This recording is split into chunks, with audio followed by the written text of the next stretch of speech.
Hola, buenas tardes. Mi nombre es Jacqueline Jaques, que es la materia de Derechos Humanos.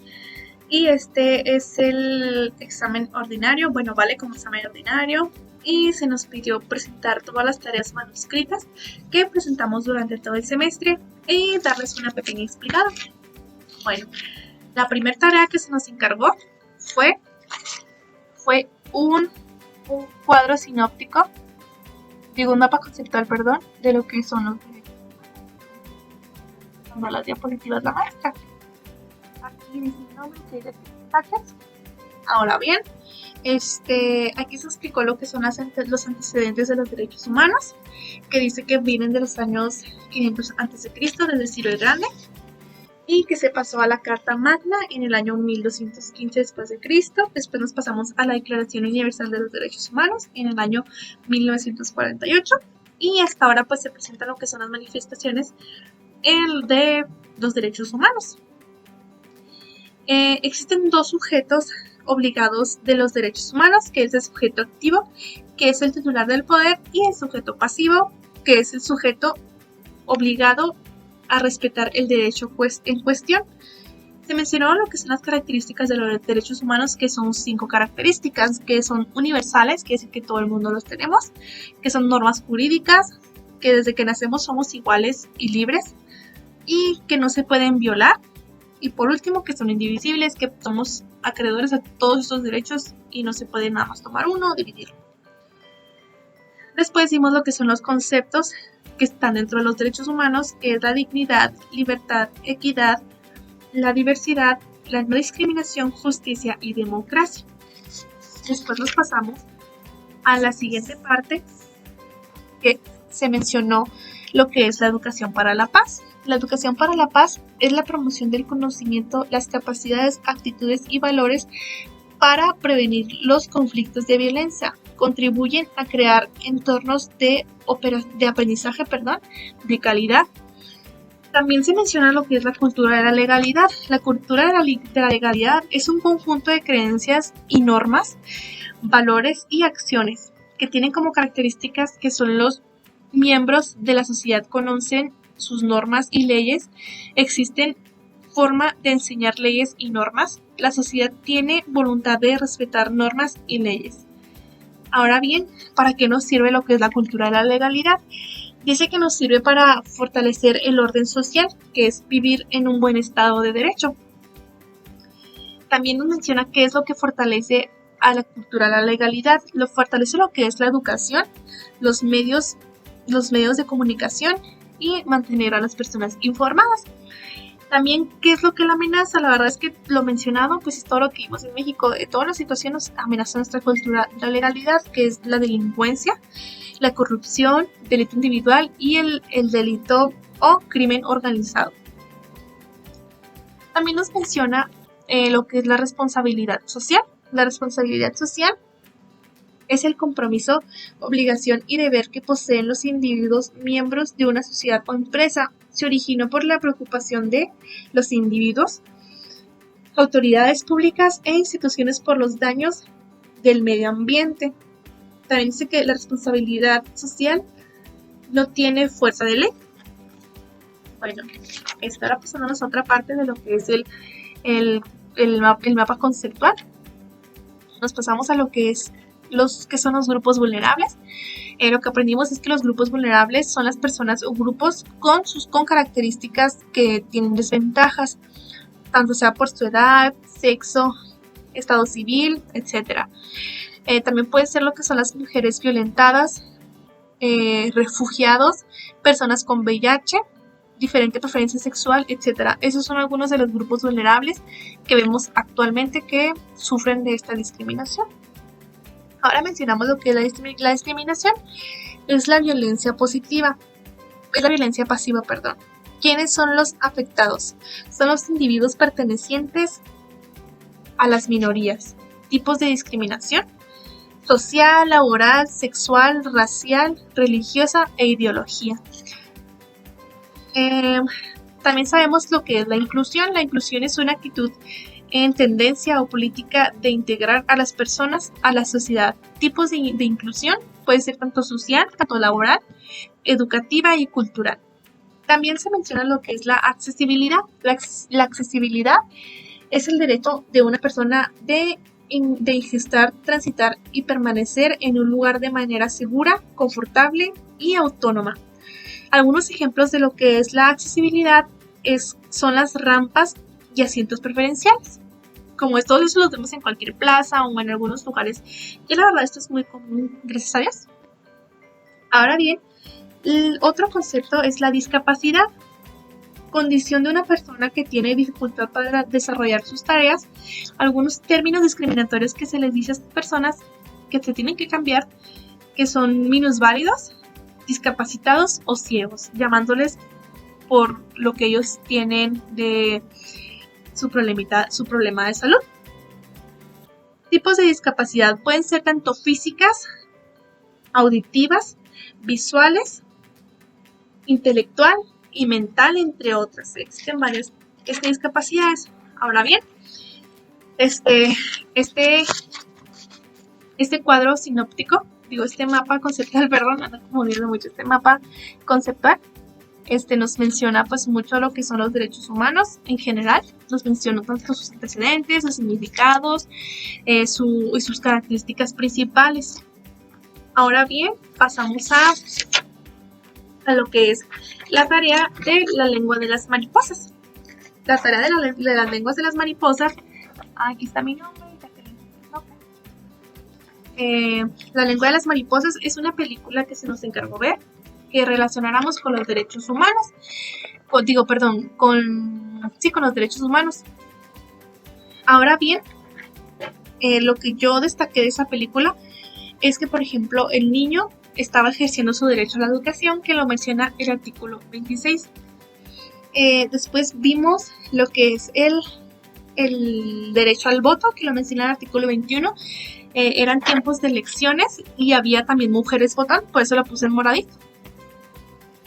Porque ahí eran los tiempos en que las mujeres pues ya empezaban a votar. También aquí en la película vi que sus papás pues se veía que estaban casados por amor y no que habían sido forzados. Esto lo menciona el artículo 16, que dice que todos tenemos el derecho de casarnos con quien nosotros queramos. Estas son unas manitas con esposas. Yo lo relacioné con que era una muchacha que vivía con un señor que supuestamente él la rescató porque la habían abandonado.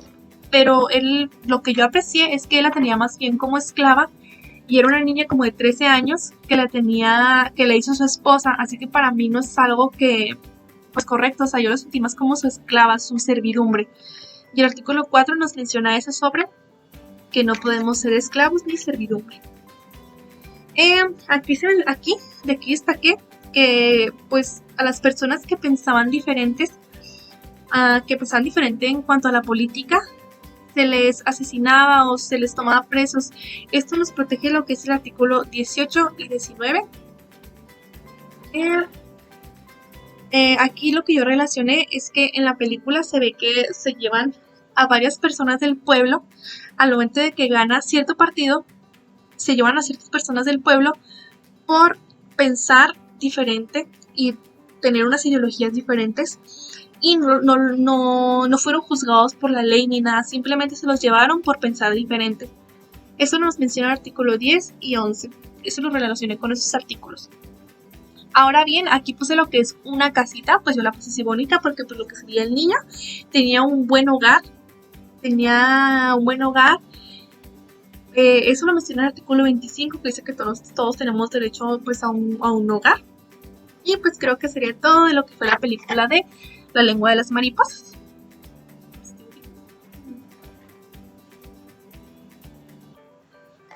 Después se nos encargó de investigar lo que eran conceptos de la inteligencia artificial. Y pues estuve investigando y escribí pues los que encontré. Igual. Ahí está mi nombre. Acá no era posible escribirlo. Bueno, en sí lo que encontré, lo que me llamó más la atención de esto fue de que encontré que había una ley, unas 3 leyes de los tipos robots con respecto a los derechos humanos. Que la primera ley es que un robot no debe dañar a un ser humano o por su inacción dejar que un ser humano sufra daño. La segunda ley es que un robot debe obedecer las órdenes que le son dadas por un ser humano, excepto cuando estas órdenes se oponen a la primera ley. Después, la tercera ley dice que un robot debe de proteger su propia existencia hasta donde esta protección no entre en conflicto con la primera o segunda ley. Y así investigué un poquito más esta información de los 5 conceptos. Y la verdad es que pues esa fue la que más destaca y que más me llamó la atención. Después se nos encargó hacer lo que es una monografía. Y la hicimos, ¿se llama monografía? Perdón, se llama infografía. Se nos encargó hacer esta infografía. Fue en equipo. Y hablamos sobre lo que es la inteligencia artificial y los derechos humanos. Pusimos de que cuál es la relevancia de esta tecnología para los derechos humanos. Descubrimos que la inteligencia artificial es un medio prometedor para favorecer la prosperidad humana, mejorando el bienestar individual y social. Entonces es importante que la inteligencia artificial esté acompañada de visión de ética y de los derechos humanos. Los beneficios que nosotros pusimos sobre lo que es la inteligencia artificial y los derechos humanos es que aumento de productividad y calidad, automatización de procesos, control y optimización, minimiza el error humano. Esos son los beneficios de lo que son la inteligencia artificial. También lo que son los riesgos es que el peligro de amplificar la discriminación, los sesgos. La inteligencia artificial dependerá de la cultura, no garantiza la protección de los derechos humanos de las personas. Aquí un ejemplo de algunos de los riesgos es que, por ejemplo, se hizo la prueba en Amazon con la inteligencia artificial de empezar a contratar personas y había un pequeño sesgo en las mujeres, no se entiende por qué. Es un ejemplo de una desventaja que podría ser que se tome el control de la inteligencia artificial. Después jugamos a lo que fue la lotería.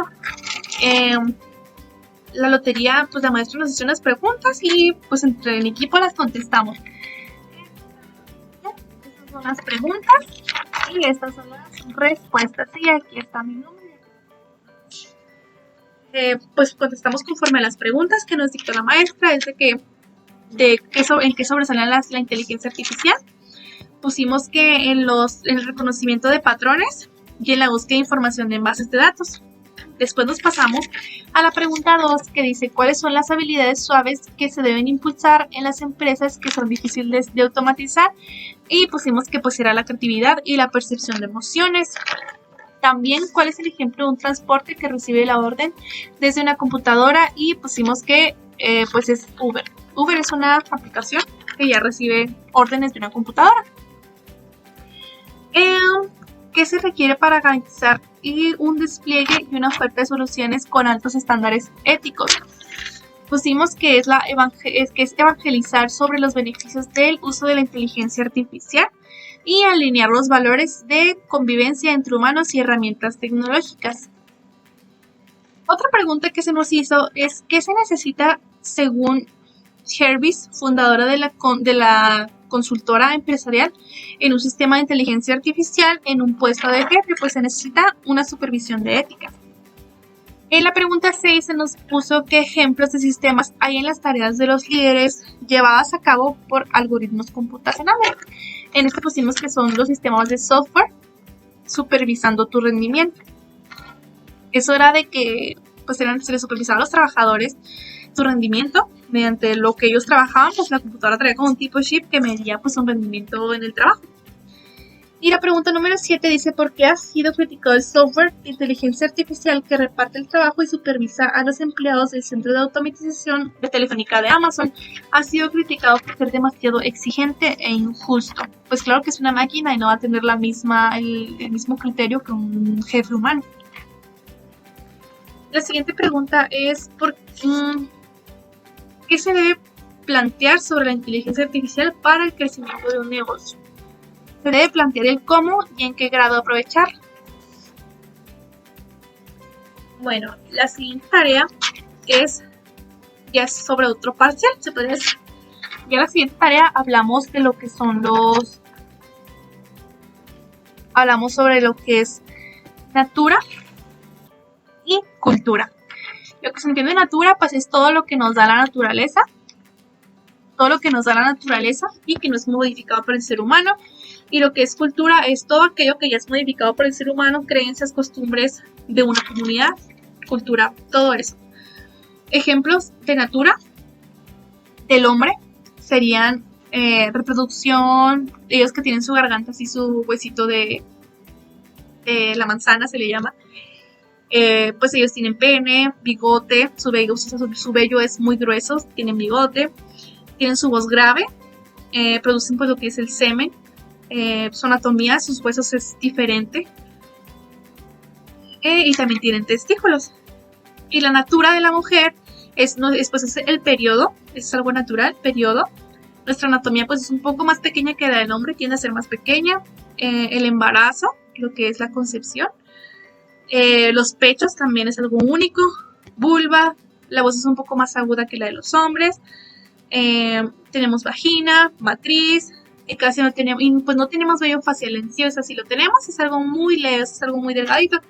Y bueno, ahora lo que es cultura, en los hombres pues es el lenguaje, que ellos son como que más, que hablan así, que más golpeado, más con malas palabras, no sé, y una mujer habla así y te ven muy mal, que son más valientes, que ellos solamente deben usar pantalón, imagínate usándose falda, ellos son los que hacen el trabajo pesado, usan ropa holgada, son más libres. Y lo que son las mujeres, lo que es cultura, sería pues la depilación, no se puede ver ni un vellito, maquillaje, usamos falda, usamos también tacones, imagínense un hombre usando tacones, uñas decoradas siempre, ropa pegada, mucha joyería, que somos más maternales, que somos más organizadas. Esos son algunos ejemplos de lo que es natura y cultura. Ahora bien, sigue lo que es conceptos, unos conceptos que nos fueron encargados, como lo que son los estereotipos de género, prejuicio de género, etc. Bien, el primer concepto son los estereotipos de género, que pues son un conjunto de ideas estereotipadas, utilizadas para explicar el comportamiento tanto de los hombres como de las mujeres, cómo deben comportarse ante la gente, como sí, como no, tienes que ser más macho, tienes que ser más femenina, así son los estereotipos de género, o sea, cómo debes de caminar, que no cruces la pierna, que no cruces el otro, eso es un estereotipo de género. El prejuicio de género es prejuicio generalizado acerca de atributos o características que hombres y mujeres poseen o deberían poseer, de las funciones sociales que ambos desempeñan o deberían desempeñar. Por ejemplo, una característica física, no sé, de que ves a una mujer con un cabello corto, un ejemplo, y dices, ay, parece trae corte de hombre, o sea, ahí estás haciendo un prejuicio de género, o sea, no tiene un corte de cabello, no tiene género, o sea, está haciendo lo que es un prejuicio de género, está diciendo que un hombre es de cabello corto y una mujer de cabello largo, o sea, no tienes que hacer ese prejuicio de género. Lo que es la violencia de género es toda conducta o amenaza que se realiza de mantener consciente y que causa daño físico, psicológico, sexual o económico. Se conoce como violencia de género al maltrato que ejerce un sexo hacia el otro, que puede ser de hombre hacia mujer o viceversa. Por ejemplo, pues conocemos mucho que la mayoría pues son casos de hombre a mujer, también hay casos de mujeres a hombre. Esa es una violencia de género. Pero conocemos más el de las mujeres, tanto como es el feminicidio, o sea, es un tipo de violencia de género, ya que pues somos un género un poco más, bueno, es que sería ¿cómo se dice? Hacer dos estereotipos. Bueno, es la violencia de género. Lo siguiente es la perspectiva de género. Se refiere a la metodología y los mecanismos que permiten identificar, cuestionar y valorar la discriminación, desigualdad y exclusión de las mujeres que se pretende justificar con base a las diferencias biológicas entre mujeres y hombres. Por ejemplo, perspectiva de género, de que una mujer no puede hacer el trabajo pesado que hace un hombre. Pues siendo que sí, o sea, hay sí una premisa que no está teniendo perspectiva de género. Lo siguiente es la equidad de género. Es la distribución justa de los recursos del poder social en la sociedad se refiere a la justicia en el tratamiento de hombres y mujeres según sus necesidades respectivas. En el ámbito laboral, el objetivo de equidad de género suele incorporar medidas diseñadas para compensar las desventajas en las mujeres. Lo siguiente es la teoría del género. Dice que es una idea que sostiene la no existencia de una diferencia biológica entre hombres y mujeres, determinada por factores inherentes al cuerpo, sino que los hombres y las mujeres son iguales desde todos los puntos de vista. Wow, no sabía. Pero sí, esos son los conceptos que se nos pide investigar. Y que fue, creo que sí fue en equipo. Lo siguiente es ¿qué hace hombre el hombre? Es un video que se nos pidió pues ver y pues que destacáramos los puntos más importantes. Aquí están los dibujitos. Yo lo que percaté de ese video es que desde que son niños a los hombres se les hace quitarse sus sentimientos, se podría decir, deshacerse sus sentimientos y tirarlos a la basura. Después vemos lo que es superioridad.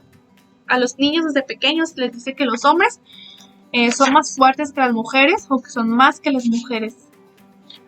Después en ese video también vi que había muchos hombres heridos que necesitaban pues en sí hablar con un terapeuta o algo, que ellos nunca hablaron ni nada por lo mismo de que decían que los hombres pues no lloran o los hombres no son débiles, así que ellos nunca se decidían a hablar hasta que un día lo hicieron y pues han podido sanar poco a poco y vimos que hablar sana. Después vimos lo que es de que después de que tiraron esos sentimientos, era momento de sacarlos.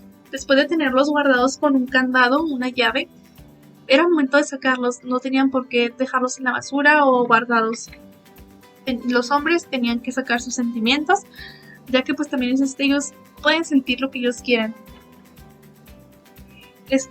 También vimos que muchas veces se le crea la idea a los hombres de que tener más poder es igual a superioridad. Por ejemplo, tener más dinero te hace más superior, siendo que no es así.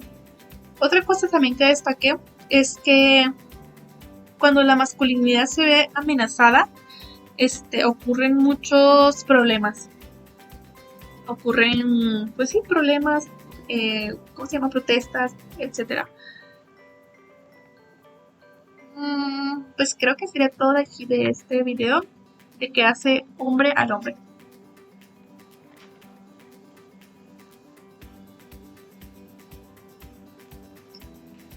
Lo siguiente, no sé si lo deba mencionar, pero pues hicimos un examencito de lo que fue de los temas mencionados. Este examen fue escrito, por eso lo quise considerar aquí, porque pues fue algo manuscrito, una tarea manuscrita, todo lo que hicimos. Pues fue un examen hecho por un compañero sobre los temas anteriores.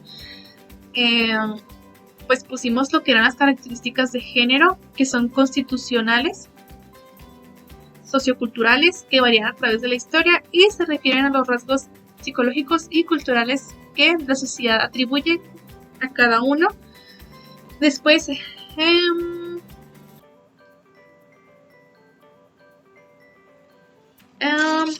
bueno, esto no lo voy a mencionar porque no tengo unas preguntas aquí, ya que no fueron manuscritas.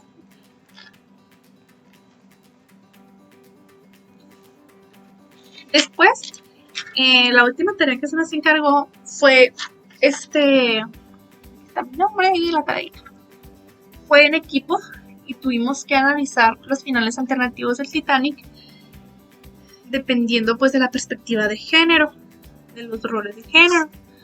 Por ejemplo, un final alternativo que dijimos en equipo es que pues Jack y Rose pues hubieran casado y hubieran tenido hijos y pues Rose se hubiera dedicado a la crianza de los niños y Jack se hubiera dedicado pues a trabajar y proveer el dinero, como eran en esos tiempos comúnmente. Otra cosa que vimos es que como Rose era mujer y Jack era pues de bajos recursos, pues probablemente a los papás de Rose no les hubiera parecido que su hija se hubiera quedado con un hombre que no era de su clase social. Y probablemente le hubieran quitado la herencia. Ese sería otro final alternativo. Lo hubieran dejado sin dinero. Otro final también podría ser que los familiares lo hubieran aceptado, le hubieran dejado casarse con Jack. Pero sí, que las dejaban casarse ya. Otro final también alternativo sería que no lo hubieran dejado a sus papás casarse y lo hubieran casado con alguien que ellos hubieran creído que sea el correcto, alguien que sea de su nivel social. Y lo otro sería lo de Andrea Mesa, de cómo pudo haber cambiado su frase. La primera alternativa de lo que ella pudo optar por decir es que en los últimos años hemos logrado romper con algunos estereotipos, pero aún queda un crecimiento largo por recorrer. Y también podría ser que gracias al avance como sociedad tenemos cambios en cuestiones de estereotipos debido a que ya no están tan marcados como en los años anteriores. Y las otras la maestra nos corrigió. Pero esas son las dos más importantes, que yo creo que son las que tuvo que haber dicho Andrea Mesa. Y pues creo que sería todo. Mi conclusión del curso es... Mi conclusión personal de mi apreciación de los derechos humanos actualmente es que actualmente los derechos humanos pues los vemos en todos lados, o sea, están en nuestra vida diaria, en todos los días, todas las actividades que hacemos, están nuestros derechos humanos ahí presentes y haciéndolos valer. Por ejemplo, el ser libres, opinar, hacer protestas para hacer valer nuestros derechos, estar estudiando, así como que sea en línea, derecho a un juicio. Todo lo que representa los derechos humanos lo vivimos día con día. Actualmente yo los aprecio pues en cada punto de la vida, en cada día a día los derechos humanos están presentes. Con respecto, aún falta un poco más de camino por recorrer para que los derechos humanos sean respetados 100%, más en las comunidades, pues que son minorías que tienden más a ser discriminados, como por ejemplo las comunidades LGTB, que son pues son grupos vulnerables que muchas veces no se les quiere hacer valer sus derechos humanos. Por ejemplo, el de casarse con quien ellos quieren. En algunos estados ya está, pero aún faltan algunos estados. No estoy segura si aquí en Chihuahua todavía si se permita el casarse hombre y mujer, digo hombre y hombre o mujer, personas del mismo sexo. No estoy 100% consciente, pero sé que sí faltan muchos estados en implementar esto para hacer valer los derechos humanos de las personas, porque todos tenemos derecho a casarnos con quien nosotros querramos, también a no ser juzgados por nuestras preferencias, etcétera. Pues yo por este lado yo siento que sí nos falta un poco como sociedad para mejorar tanto culturalmente como respetar los derechos humanos de esas otras personas que son como nosotros, pues como cualquier persona. Y entonces yo creo que los vivimos día con día, pero a la vez aún hay ciertos márgenes que faltan de corregir como comunidad y como sociedad, y espero sea pronto. Y sería todo. Muchas gracias.